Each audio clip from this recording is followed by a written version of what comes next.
Hell yeah, brother. You're on the Cleetus McFarland YouTube channel. What's going on, guys? It is currently Friday morning. We are still at Summernats. You can see my boy Toast behind me. You can see a tow truck pulling up. These guys helped us from the pad, and now they're helping us tow Toast to the local technical institute, CIT. So here's the status right now. We are not gonna worry about why things broke, you know, complaining about it, nothing like that. We have zero information about how the failure happened. Looking at the tune-up, everything was perfect. The oil pressure was great. The RPM was, you know, not exceeding the limiter of 6,500. We weren't making a ton of boost. Everything was perfect. I have literally no idea what could have gone wrong, but we're not gonna sit around, talk about it, and blow up the comments about, you know, what could have been the issue. So we're gonna find that out today. But the good news is we found an engine for Toast last night. So at this point, you know, it's worth it to me to buy an engine, and we're gonna swap it in, and we're gonna come back. We're gonna come back Saturday, and we're gonna make this happen. We're gonna do a full skid. We're gonna pop tires in Australia. That is our goal. So those of you guys who have been around here for a while, you know that we don't like to sit around in the comments and play the blame game. You know, things happen, engines break. You know, it's definitely unfortunate that we have to do this, but it is what it is. So deal is, we're gonna leave all that behind us, get this car fixed. We got time today, and we're gonna do a skid on Saturday at the event. So we got work to do, brother. We're gonna make it happen. All right, this is Steve from CIT. How you going? Gonna give us a place to work today? Yeah. Man, it's a beautiful place. You know, this is where we built the farm truck, so. Yeah, okay. So. Back to reality. I know, man, it's crazy. Engines break. All right, where are we working? Right here? Yeah, so we'll just do it here. Okay. Yeah, that'd be great. The unit, take the engine off, and then push the car in. Yeah, all right. So is that the weirdest lift you've ever used? I've used one like it before. Really? Did it show you? Yeah.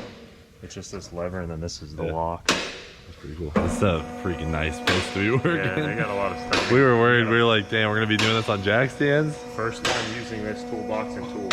Brand new Milwaukee box, brand new Milwaukee tools. Yeah, you guys already trashed the place. Come on. All right, here it is. Motor's out. All right, guys, so right now we are back in Sydney, Australia. We were in Canberra, Australia, about 3 hours away now.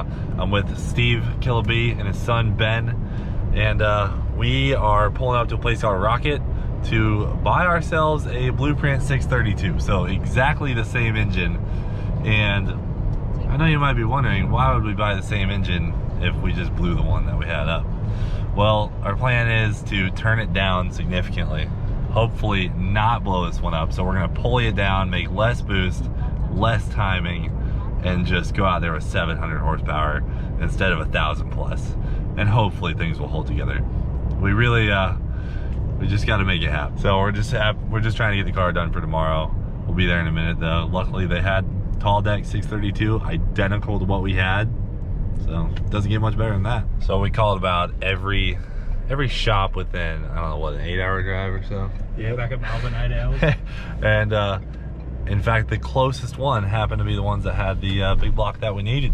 Tall deck, 632, internally balanced. We kind of made it hard on ourselves, but here we are. They got the forklift. Maybe they'll let me drive it. Whip a skid on the forklift. There she is. Damn, the Ranger ain't even squatting. We're ready to go, man. Hell yeah, guys. 632, located, Blueprint. Let's go. Guys, Karate chop in. I've got an engine. I see you have an engine removed. I got pieces Okay. ready to go back together. All right, guys, so, yeah, that's a lot of stuff. Not much to talk about. It's broke. Broken. It's broken. That's in the past. We can't change that. But we can Facts. change what's going in it. Big facts from Cooper right now. This will be skidding in no time. That's right. So, listen, guys. Steve and his son went to grab a bigger upper pulley for us too, so we can turn the boost down as much as possible, like 7 or 8 pounds. 4 or 5.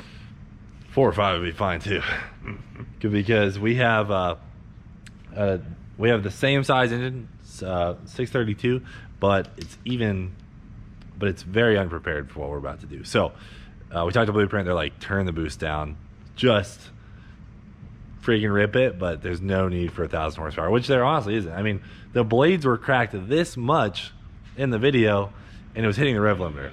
We have plenty of power. So the plan is turn the car down, make a lot less power, and it'll survive.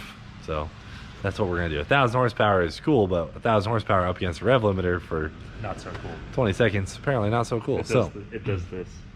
does that. I was worried after all that, you guys are just gonna drive back to Melbourne. You would have seen it on eBay tomorrow. Well, let's get this thing unloaded and get it unwrapped. This thing is oil pan to carburetor. It's ready to rip. Here we go. Boom. Already thick. You got your Dominator. I know, brother. Got me a carburetor. All right, so all we got to do to this thing is take the manifold off. We're good to go. Everything else is set. We don't need that manifold. Yeah, we gotta change the. We gotta put our valve covers on. That's it. Turn the boost down, but we're gonna make it happen. Brand new Blueprint 632. I feel like we've done this before. She's ready. So the only thing we're concerned about at this point, and I'll just address this now, is this thing has 2-piece push rods in it. So they've got the little balls in the end. We're worried if we hit the limiter, it's gonna break the ball off the push rod. So we're looking for some 1-piece push rods. That's the least of our worries right now. Let's get this thing running. Should run no problem. And we will skid it with these in it, but it could be an issue. So we'd like to fix it before we go out Worst there. case though, if it does, as long as it doesn't try to pass the ball through the motor, Yeah. it'll just not open that valve all the way because the push rod's short, Yeah. which isn't a huge deal. But it'd be nice to fix it. So. All right, let's drop this thing in. Cooper, how do you feel? You feel like the freedom's back? I'm ready. I mean, it's like it's Australian twin going in there. Yeah, technically we got import motor and an import car. Yeah. This is getting crazy. Import stuff. Well, we got some Australians to help, so a little bit more Aussie in it. Maybe it'll skate a little harder. Oh yeah. Oh. All motors a hair crooked. I'd keep going down before you make any drastic changes. It's got to go back. Keep doing what you're doing. To clear the. It's going to go back a bit. Damn, it's official. We have a bottom end that has all 8 pistons All the parts are in this and one. all 8 rods together. Wow, we're back. We're doing it live. All right, we're about to take the engine stand away. We got the bolts in the engine mounts. We just got to tighten those down, and pretty soon we're gonna be putting the alternator on, resting the blower on there, getting the blower tight down, radiator back in, gotta hook that up, and then just hook up the fuel lines, hook up the water lines, fill it with water. Cam sync. It's already got fuel. Cam sync and crank trigger are gonna be important. Got to reset up the timing on this thing, make sure that is correct, verify that a couple times, and then all we need is a timing light, and we'll be ready to fire up. James, you want to sit back and enjoy, or? I'm gonna stand right in their way. Yeah. We're gonna make this look a lot easier than James and Coop.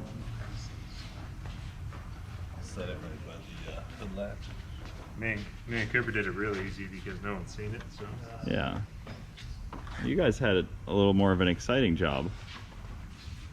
Ours was like, taking apart a broken motor.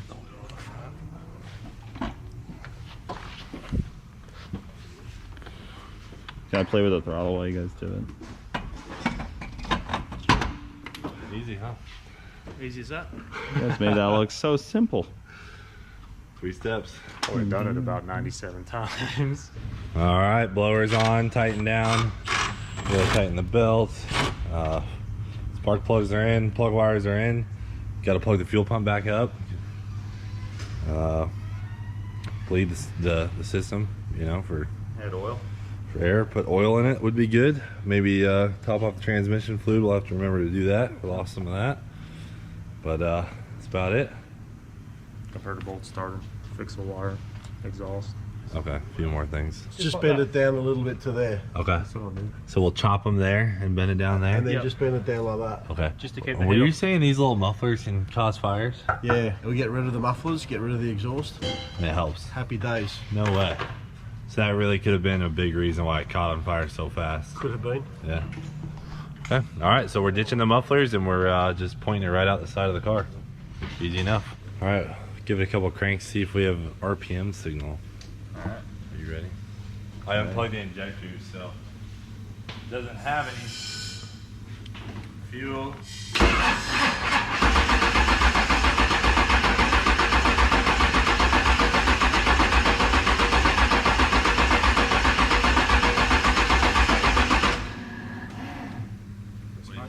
That's my.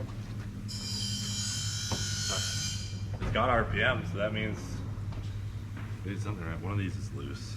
That's loose. Yeah, that's loose. So probably just arc. Okay. Okay. Well, we have RPM signal, so Once James finishes his science project. once James is done with the science project and we plug in these injectors, this thing's ready to fire. It's got oil pressure, so fall deep. Let's do this. There he is. That thing better be beautiful. It is. It's pretty beautiful. It's pretty nice. All right, guys. Look at these. Look at that McFarland Fab Life. Had some struggles with the welder right there, but we got it figured out once we got around. So welded those on real quick, and we're just gonna freaking fire this thing up. It's happening. All right, guys. So final inspection. These guys are just tightening the spark plugs, put it at TDC, set the timing. Brap, brap. Brap, brap, brap. About to let the Kangaroo, well, I guess it'd be Bald Eagles riding kangaroos now, since we had the Australians help us put this together. Can't think of a better way to put it, but it's got the same tune that Kevin built for it in it. It's the same engine, so same compression, same everything, same camshaft, same. I mean, it's the same thing. Pulley swap. Just less boost, so less pulley, so less airflow at idle even, but it should fire right off.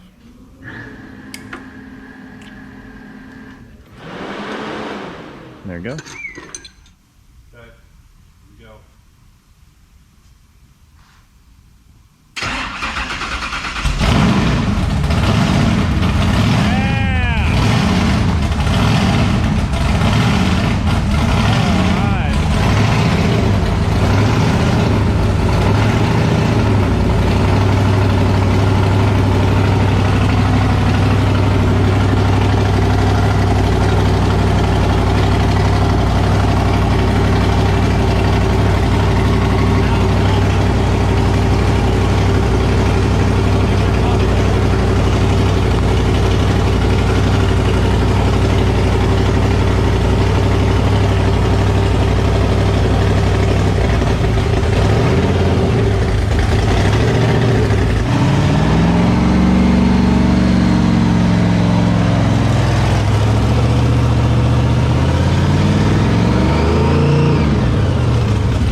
Oh, it's got a lot of fuel in it.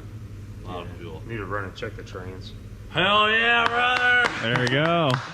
Hey, seriously, guys, the biggest people to thank right now are Ben and Steve from B, as well as Steve from CIT. These guys gave us a place to work, took us to get an engine, so freaking these guys deserve MVP today, man. For real. Thank you guys so much. No worries. Yeah. That was huge. We have a running driving toast, and I can't believe it. We actually got it done in a reasonable amount of time. It's a good feeling, but it's late here. Everyone's trying to get out of here. It smells like methanol. We're gonna just check the trans fluid and stuff in the morning, but we have a good running driving car, so super ecstatic. Now we just we got to get it moving under its own power and see if it'll do a burnout, and then put some fresh tires on it, put it back in the skid pad. But all I gotta say is hell yeah, brother, dude. Good work today. That's it, guys. We're ending it off there. Toast is back running. We're doing another skid in Australia. Hopefully we don't blow it up, but you never know what can happen around here. That's it for now. Thanks for watching. Do it for Dale. We'll freaking see you later.